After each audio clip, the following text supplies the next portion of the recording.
माँ तू सबसे प्यारी है, माँ तू जग में न्यारी है। माँ तू सबसे प्यारी है, माँ तू जग में न्यारी है। अपने आंचल में रखना, अपने आंचल में रखना। हमें वरदानों से भरना। माँ तू सबसे प्यारी है, माँ तू जग में न्यारी है। माँ तू सबसे प्यारी है, माँ तू जग में न्यारी है। पिता, पुत्र और पवित्र आत्मा के नाम पर आमीन। आप सबों को जय यीशु।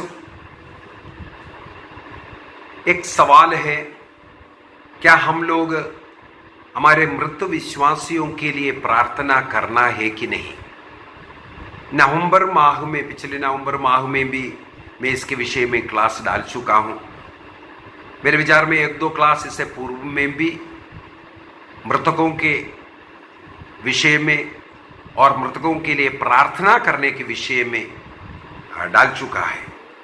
शोधकाग्नि के विषय में भी एक क्लास डाला है। मैं इस क्लास के साथ जो मृतकों के विषय में जितने भी क्लास डाला है उसका लिंक डाल दूंगा, उन क्लासों को भी आप देख लीजिए। पेंटिकोस्टल कलीसिया कैथोलिक कलीसिया के ऊपर आक्रमण करने के लिए ये भी प्रचार करते हैं, मरने के बाद वो सोता है या भटकता है। इसका क्लास में अभी हाल ही में डाल दिया है, मृत्यु के बाद क्या होता है करके। तो सवाल यह है, क्या जो मर गया है हमारे बीच में नहीं है उनके लिए प्रार्थना करना है कि नहीं? कैथोलिक कलीसिया बाइबल के आधार पर, बाइबल के वचन के अनुसार आदिम कलीसिया से, आदिम समय से अपने बीच से मरे हुए लोगों के लिए प्रार्थना करते हुए आए हैं। अभी यहां ये 17वीं 18वीं सदी में आने के बाद कुछ पेंटिकोस्टल कलीसियाएं प्रार्थना करना छोड़ दिया, वो अलग बात है। मैंने उस क्लास के अंदर बोल करके दिया था, यदि उनका दफन विधि को आप देख लें, जैसे आपके घर के एक कुत्ते मरने के बाद कैसे दफनाता है, केवल उसी प्रकार उनका बढ़ाई चढ़ाई सब करने के बाद उनको दफनाता है। एक शब्द प्रार्थना नहीं करता है। क्या कारण है? उन लोग डरते हैं कहीं प्रार्थना करेगा तो कहीं गलती हो जाएगा, क्योंकि इस प्रकार का झूठ प्रचार जो शैतान जो इनको सिखा कर रखा है, मृतकों के लिए प्रार्थना नहीं करना बोल करके। बल्कि हम लोग विश्वास करते हैं हमारे बीच से शारीरिक रूप से मृत लोग हमारे ही कलीसिया का अंग है, सदस्य है।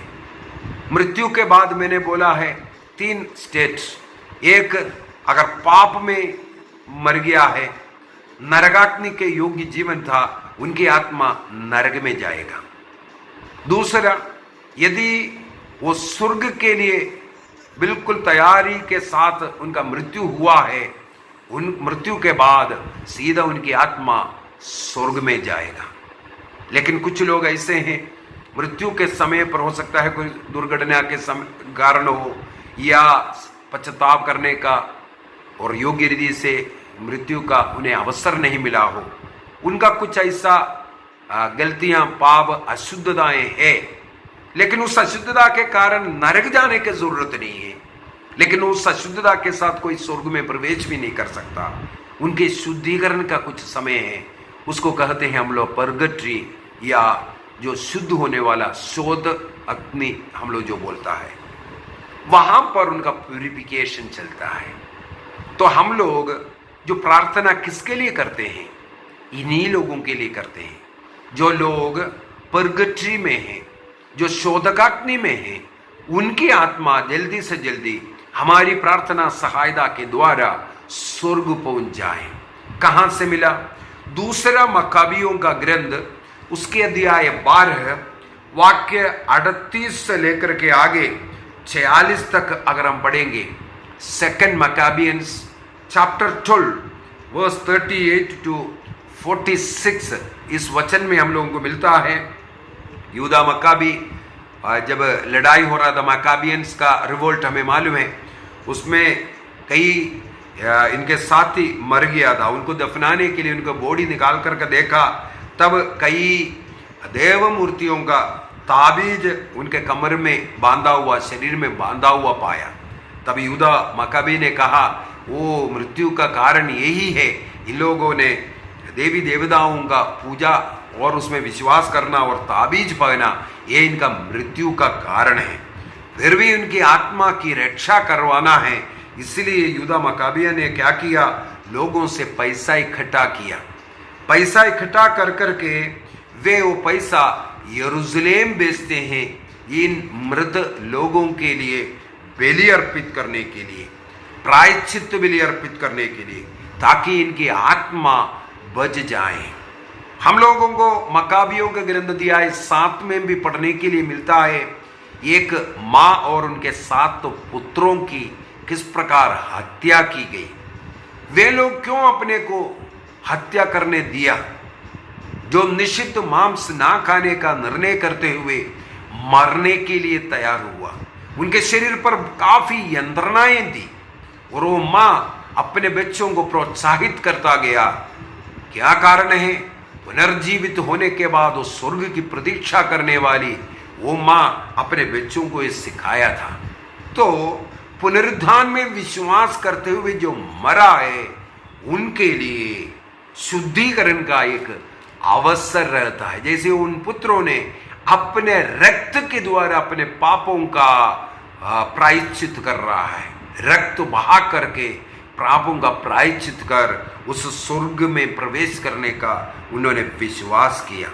तो यहाँ पर हम लोग देखते हैं मकाबियों का दूसरा ग्रंथ अध्याय 12 सेकंड मकाबियंस चैप्टर 12 वर्स 43 के अंदर हम लोग देखते हैं यहूदा ने लगभग 2000 रुपए का चंदा एकत्रित करते हैं और यरूशलेम भेज दिया, जहां वहां उनके पाप के लिए प्रायश्चित बलि अर्पित करे। तो पुनरुत्थान में विश्वास करते हुए मृतकों का शुद्धिकरण हो सकता है, इसमें विश्वास करते हुए ये पुनीत कर्म किया करके बाइबल साक्ष्य देता है। और कैथोलिक कलीसिया का आदिम समय से इस प्रकार मृतकों के लिए प्रार्थना करते हुए आए हैं। केवल जीवित लोगों के लिए नहीं, कलीसिया मृतकों के लिए भी रोज प्रार्थना करते हैं। विशेषकर जो मिस्सा बलिदान, यूक्रिस्तीय बलिदान, धन्यवादी बलिदान जो अर्पित करता है, उसमें भी सारे कलीसिया के मृत विश्वासियों को याद करते हुए अर्पित करते हैं। हम अपने प्रियजन जब मरते हैं उनके लिए भी हम लोग क्या प्रार्थना, सबसे पहले हम मिस्सा बलिदान अर्पित करते हैं। उस मिस्सा बलिदान के योग्यता द्वारा, मसीह के क्रूस मृत्यु के योग्यता द्वारा हमारे मृत लोगों को स्वर्ग में प्रवेश मिलेगा। इस विश्वास के साथ हम ये कार्य करते हैं।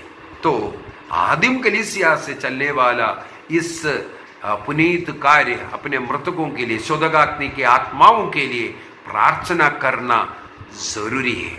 संत योहन बताते हैं, मैं ये नहीं कहता उन लोगों के लिए प्रार्थना करें जो नरकदंड के योग्य, बल्कि किसके लिए प्रार्थना करना है? जो नरकदंड के योग्य पाप नहीं किया, बल्कि जो साधारण पाप के, छोटे मोटे पाप के कारण जो शुद्धिकरण का आवश्यकता है, तो कलीसिया उनके लिए प्रार्थना करते हैं। नरक के लोगों के लिए नहीं, नरक के लोगों को नहीं छुड़ा सकता है, बल्कि हम छुड़ा सकता है जो परगट्री के लोगों को, उनके लिए हम प्रार्थना करते हैं। और कौन कहाँ है हमें नहीं मालूम, इसी वजह से, क्योंकि हत्यारा, डाकू मृत्यु के समय पर उन्होंने पश्चाताप किया क्रूस पर, ईसा मसीह ने उन्हें परदीसा दिया था। इसलिए कौन कितना पाप में कैसे है हमें नहीं मालूम, मुझे जॉन मरिया वियानी के जीवन की एक घटना याद आ रहा है। एक बार हमें मालूम है, मैंने जॉन मरिया वियानी का एक क्लास अभी हाल ही में डाला था, अगस्त 4 तारीख को उसको अपलोड किया था।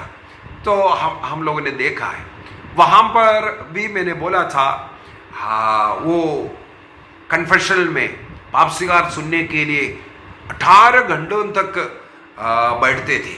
बहुत लंबी लाइन, बहुत दूर दूर से लोग उनके पास पाप स्वीकार के लिए आते थे।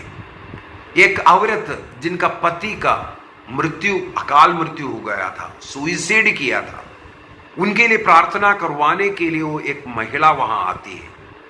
वो देखा काफी टाइम पर लाइन में खड़े रहेगा, लेकिन बहुत समय लगेगा और उनको लौटना था। वो परेशान था और लौटने का निर्णय किया फादर मरिया वियानी से मिलने के पूर्व में। लेकिन फादर मरिया वियानी को प्रभु का एक कृपा है, उस स्त्री के विषय में उन्हें ज्ञान मिला और वो भीड़ में खड़ी उस महिला को अपने कन्फेशन में बैठे बैठे आवाज दिया, आपका पति अब स्वर्ग में है, आपका पति स्वर्ग में है। उस महिला ने जॉन मरिया वियानी को बोला भी नहीं था। जॉन मरिया वियानी को ये पता चला, वो महिला उसके लिए प्रार्थना करने के लिए आया, अपने पति के लिए प्रार्थना करवाने के लिए आया। वो उनको सांत्वना देखते हुए कहा वो अब स्वर्ग में है, क्योंकि उनको सुइसाइड करते करते उस मृत्यु के घड़ी के पहले उन्हें अपने कर्मों के लिए पश्चाताप करने का एक मौका मिला था। उस मौका, उस पश्चाताप को ईश्वर ने स्वीकार किया है, इसलिए वह स्वर्ग में है। ये ईश्वर ने उन्हें प्रकट किया।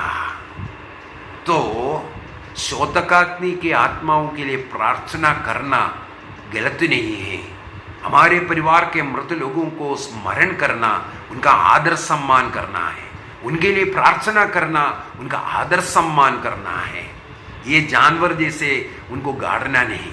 आदरणीय लोग, हमें जन्म देने वाले, हमारे प्रियजन, हमारे लिए कार्य करने वाले, हमारे दोस्त लोग, ऐसे सभी मृत लोगों के लिए हमें रोज प्रार्थना करना है। एक और बात, जब हमारी प्रार्थना के कारण वो शुद्ध होकर के जब स्वर्ग जाएगा, स्वर्गीय महिमा में प्रवेश कर ईश्वर की वंदना करेगा, हमारी प्रार्थना उनको सहायक था, उनको जो कष्ट पीड़ा सह रहा था उसमें उनको आश्वासन मिला था, इसलिए वे वहां पर हमारे लिए प्रार्थना करना शुरू करेगा।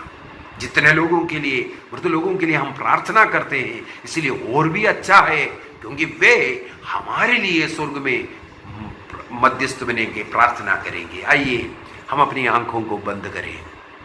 हमारे परिवार से हमारे प्रियजन लोग, जितने भी मृत लोग हैं, उनको याद कीजिए। रोज उनके लिए प्रार्थना करने का निर्णय कीजिए। बार बार उनके लिए मिस्सा बलिदान अर्पित करने का निर्णय कीजिए। हमारी प्रार्थनाओं की जरूरत है उन्हें। कई ऐसा कहानी मुझे मालूम है, मृत लोग प्रार्थनाएं मांगे, शोधकाग्नि की आत्माएं प्रार्थनाएं मांगे। हम लोगों की प्रार्थना उनको जरूरत है। हमारा उपवास, हमारे परित्याग, हमारा सहन यदि हम लोग उनके लिए अर्पित करेंगे, उनको वहां से शांति मिलेगा। स्वर्ग जाकर हमारे लिए वे प्रार्थना करने वाला बनेगा। निर्णय कीजिए। हमारे सभी प्रियजनों को प्यार करते हुए, आदर करते हुए, आदर सम्मान के साथ उन्हें दफनाना, उनके लिए पवित्र बलिदान बार बार समर्पित करना। रोज पारिवारिक प्रार्थना में, व्यक्तिगत प्रार्थना में हमारे मृत लोगों को याद करते हुए उनके लिए प्रार्थना करना निर्णय कीजिए। पिता, पुत्र और पवित्र आत्मा के नाम पर आमीन। आप सबों को जय यीशु।